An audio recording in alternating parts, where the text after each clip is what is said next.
White पट्टी के अंदर थे, आपकी पार्किंग पे, आपके गेट पे खड़ा होना भी गुनाह है। आपके गेट पे खड़ा होना भी गुनाह है। आप पीड़ित आपके पास फरियाद लेके आ सकता है या नहीं, आप ये बता दो। सभी को कमजोर समझ रखा है आपने। क्या करोगे? गोली चला दोगे, फांसी दे दोगे? दो, हद कर दिए। तरीके से किसी को बात करना नहीं आता है। इस जनता की ही तनख्वाह मिलती है आपको। इनकी नौकरी पे हो आप, हम आपकी नौकरी पे नहीं है।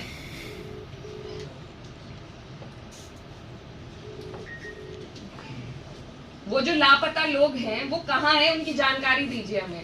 जितने लोग हमारे साथ थे तो उनकी जानकारी दीजिए, नहीं तो मुझे भी अरेस्ट करके ले जाइए। क्या तोड़ना? पीड़ित की माँ, पीड़ित का भाई, पीड़ित के और परिजन जो साथ थे, जो पैरोकार थे, उन्हें ये इंसाफ दे रहे हैं आप। पीड़ित क्या, मृतक है वो। आप ये सोचिए, आपके परिवार में किसी के साथ ये हो जाए और आप जैसे अधिकारी उन्हें मिल जाए तो कितना अच्छा रहेगा।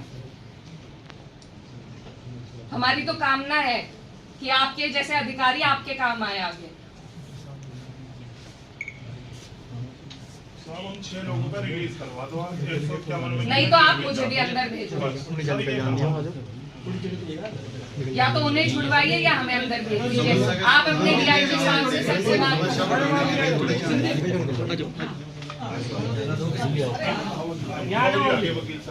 आपकी तो इंसानियत मर चुकी है, हमारी नहीं रही है। मुस्कुराइए मत, मुस्कुराइए मत।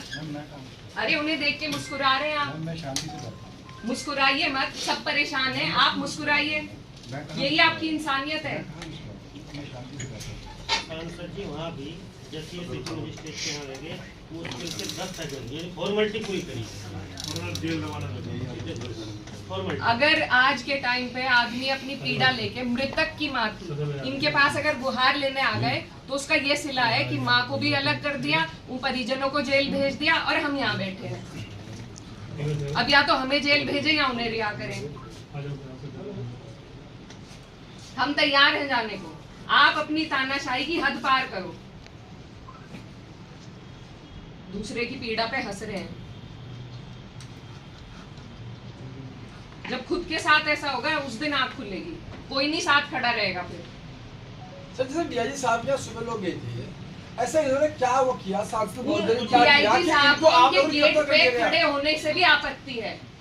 बताइए, बाप दादा की जागीर नहीं है ये। आप लोगों के पास हम सिर्फ 5 से 7 लोग थे। या कोई ऐसा अपराध भाग किया हो जो आपके पास प्रूफ हो, जिसपे आप लोगों ने प्रूफ दो। वो तो किसी चीज का नहीं दे सकेंगे, अपने हिसाब से कार्रवाई करेंगे। बस एक तहरीर पे नाम लिखवाने की बात थी और कुछ भी नहीं थी। या इस सरकार में एसपीसीटी साहब 151 का रिलीज करवा दो। अब आपने 151 तो कर दिया, आपकी फॉर्मेलिटी भी पूरी होगी और वो लोग छुड़ी जाएंगे। साहब ये दरबार बनो साहब, देखिए प्रोसीजर में चल रहा है, वो सब पूरा कर लेते हैं। क्या है वो तो इन्होंने रिजेक्ट कर दी पहले। वो तो इनका 1 मिनट में रिलीज ऑर्डर हो जाएगा। तो 151 को इतना बड़ा अपराध थोड़ा ही है। नहीं तो मेरा भी कर दे, बात खत्म है। हम कब मना कर रहे हैं? कहते तो ये लोग किसी से भी नहीं है। इन्हें कहाँ दिक्कत आ रही है? ये लोग तो तानाशाह हो गए, इन्हें कहाँ दिक्कत आ रही है? हम तो सम्मान में वो हो गए, हम लेके भी 5 ही लोग गए। मैंने कहा बस मृतक की माँ और परिजन चले जाएं, नहीं तो हम यहाँ पहले ही चक्का जाम कर देते। अरे इन लोगों को सम्मानित भाषा नहीं समझ में आती है।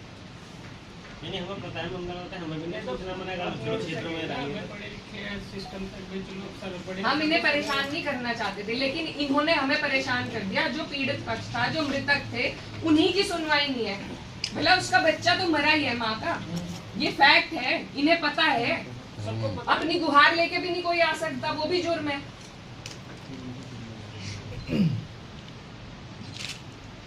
जेल का क्या हुआ सलीम उधर? खाली रहिए तो फॉर्मेलिटी हो तो 10 सेकंड हमें वहां जाम में फंसा लिया इन्होंने। इनकी चतुराई देखिए, सरसावा में इन्होंने वो लगा दी मामा जी, बैरिकेडिंग लगा दी। हम तो पता नहीं कैसे कैसे भाग के आए। एक गाड़ी महिला पुलिस की मेरे पीछे, वो पता नहीं आज तक भी मिली होगी या नहीं। हम तो निकल आए वहां से, लेकिन इतनी चतुराई से काम कर रहे हैं सिर्फ इंसान को पीड़ित करने के लिए। अगर अभी किसी का केस खुलवाना हो तो कहेंगे अभी तो 10 दिन है जी, अभी 15 दिन है, अब ये निकल रही है, अब वो निकल रही है। और कोई पीड़ित को परेशान करना हो तो इनके पास सारी व्यवस्था है।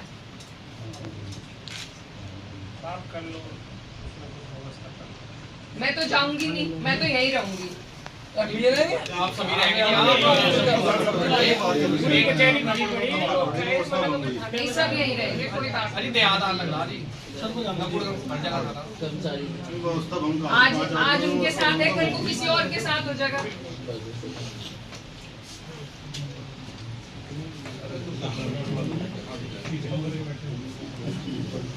फोन पे ये नहीं सुनते किसी की, इनके घर चले जाओ, ऑफिस चले जाओ, वहाँ किसी की सुनवाई नहीं है।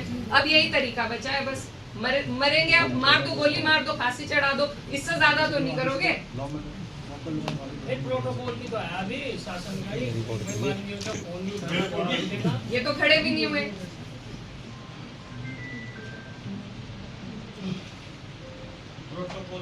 प्रोटोकॉल कहाँ, ये इंसानियत का ही पालन कर ले। प्रोटोकॉल तो गई बहुत दूर,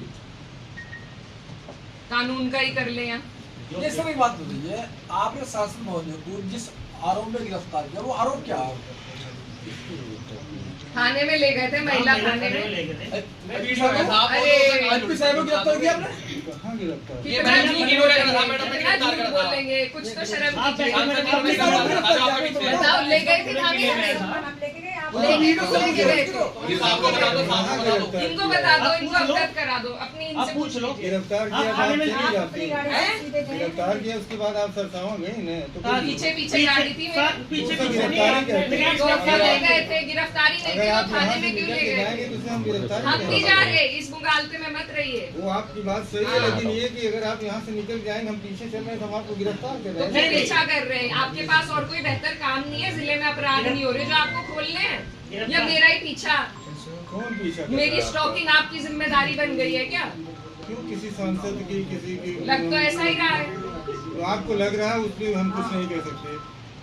मत कहिए फिर, झूठ गिरफ्तार भी मत कहिए फिर, आपको गिरफ्तार झूठ मत कहिए, गिरफ्तार किया, झूठ मत कहिए। गिरफ्तार तो किया आपने। अरे भीड़ से अलग करके अब आप एक किनारे करके कोई चीज ले जाइए तो उसे एसपी साहब ले जाओगे आप इसी तरह हम कह रहे नहीं गिरफ्तार किया गया, तो आप चलिए। आपकी क्यों माने, आपकी क्यों माने? ठीक आप है, खुदा मेरी है। मत मानिए, मेरी मत मानिए, लेकिन अगर गिरफ्तार किया होता तो आप जाती, फिर सरसावा तरफ जाती क्या? हाँ, जाती। आप रोक के दिखाओ ना, आप रोक के दिखा दो। जिस बात आप रोक के दिखाओ। अगर आप जिस चीज को गिरफ्तारी करें, मतलब उसका जवाब दे। गिरफ्तारी तो आप अब कर लो ना, आप अब कर लो। अरे भैया, आपने गिरफ्तार किया, उनके 7 लोग थे, उन्हें गिरफ्तार कर तुमने जेल में दिए। चीजों को अलग करिए। मानो आप सात लोगों से भीड़ थोड़ी होती है। और